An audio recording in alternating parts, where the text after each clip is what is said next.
యెషయా గ్రంథము 6వ అధ్యాయము.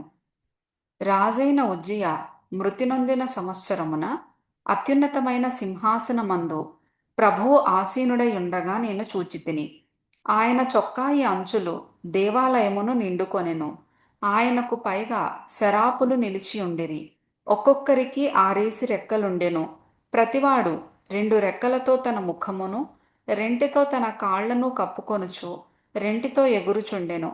వారు సైన్యములకధిపతియగు యెహోవా పరిశుద్ధుడు, పరిశుద్ధుడు, పరిశుద్ధుడు, సర్వలోకము ఆయన మహిమతో నిండియున్నది అని గొప్ప స్వరముతో గాన ప్రతిగానములు చేయుచుండిరి.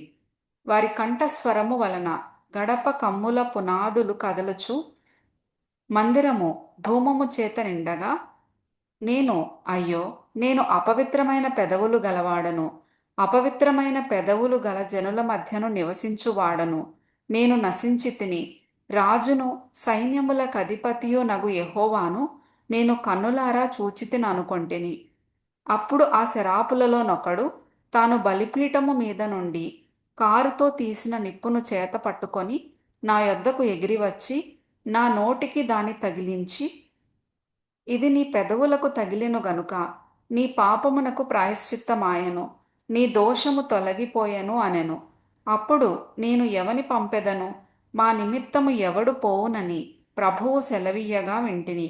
అంతట నేను, చిత్తగించుము, నేనున్నాను, నన్ను పంపుమనగా ఆయన, నీవు పోయి ఈ జనులతో ఇట్లనుము, మీరు నిత్యము వినుచుందురు గాని గ్రహింపకుందురు, నిత్యము చూచుచుందురు గాని తెలిసి కొనకుందురు.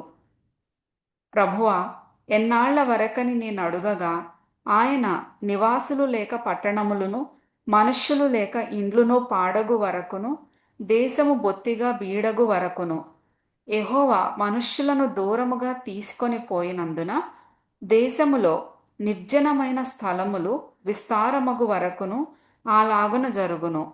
దానిలో 10వ భాగము మాత్రము విడువబడినను అదియును నాశనమగును. సింధూర మస్తకి వృక్షములు నరకబడిన తరువాత అది మిగిలియుండు మొద్దు వలె ఉండును. అట్టి మొద్దు నుండి పరిశుద్ధమైన చిగురు పుట్టును.